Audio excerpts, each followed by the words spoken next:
So much for welcoming me to your community. It's been a very challenging year for us. It's been a very challenging year for you.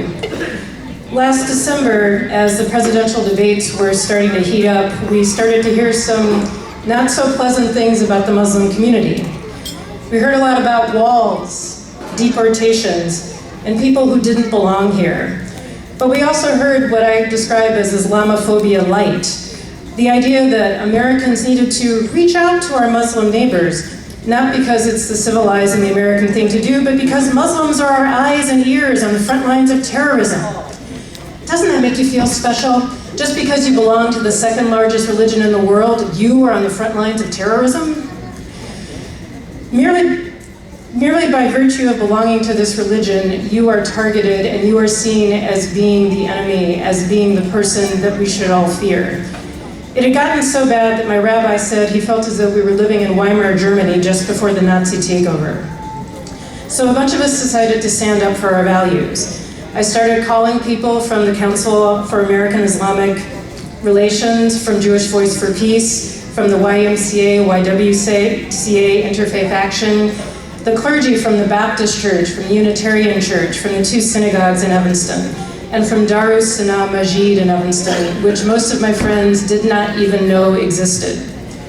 Before I knew it, we had a movement, hundreds of people gathering in downtown Evanston on a cold December night, and later in March for our canvas to affirm that yes, Muslim lives matter. It was an inspiring moment, but as I've been telling my Jewish and Christian friends, that was the easy part.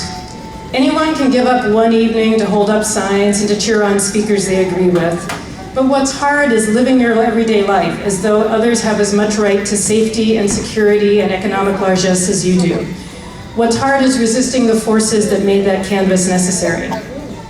I know many sincere Christians and Jews who are condemning Islamophobia, who point out the similarities between the Quran and the Torah and the Christian Bible, and who encourage non-Muslims to learn more about the faith and the people who follow it. But Islamophobia is not really about theology. After all, the first person killed in the revenge attacks after 9/11 was not a Muslim, but a Sikh. The 481 documented hate crimes of 2001 connected to 9/11 involved not just Muslims, but Sikhs, Christians, Hindus, Buddhists, all of whom looked as though they might be Muslim. And though hate crimes in general have been trending down, those against Muslims and people perceived to be Muslim have been skyrocketing this election season. We also often hear in the Christian community that Islamophobia is about protecting women. And yet this fall we have seen women in hijab demeaned and threatened, often by the same people who celebrate a politician who demeans and threatens his female critics. What motivated me to start the anti-Islamophobia rally was hearing a Muslim woman, an American citizen born in the United States, say that she was giving up her hijab because she didn't want to endanger her children or leave them motherless were she to be killed. Let's face it, Islamophobia is a virulent form of racism. And while I'm all for interfaith discussions and playgroups and book talks, racism is never eradicated just by conversation. It's institutional, and there are institutions that profit from Islamophobia, that need Islamophobia to keep going. When I was a child in the 1970s, our Muslim bogeyman was not the fanatical Islamic terrorist, but the greedy OPEC oil merchant. Islamophobia in the service of economics and politics.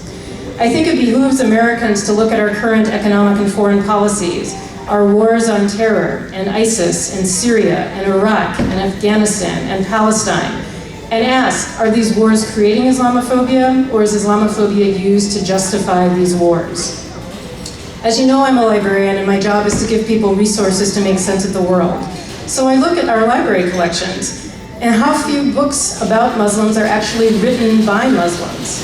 How few library programs feature Muslim speakers, and how they seldom present a range of Muslim views, including unpopular political views.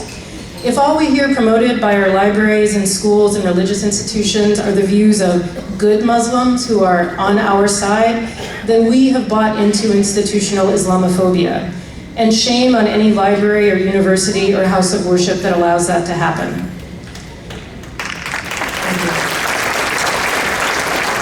My My friends, racism did not end when we elected Barack Hussein Obama, and Islamophobia is not going to disappear because of one rally.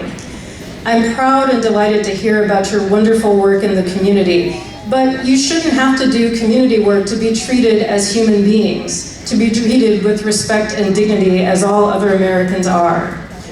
I'm proud to continue my work with Jewish Voice for Peace and the Network Against Islamophobia here in Chicago, and with the Center for Jewish Nonviolence in Palestine.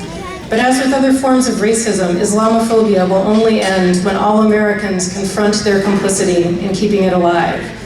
Shukran, assalamu alaikum, and thank you again so much.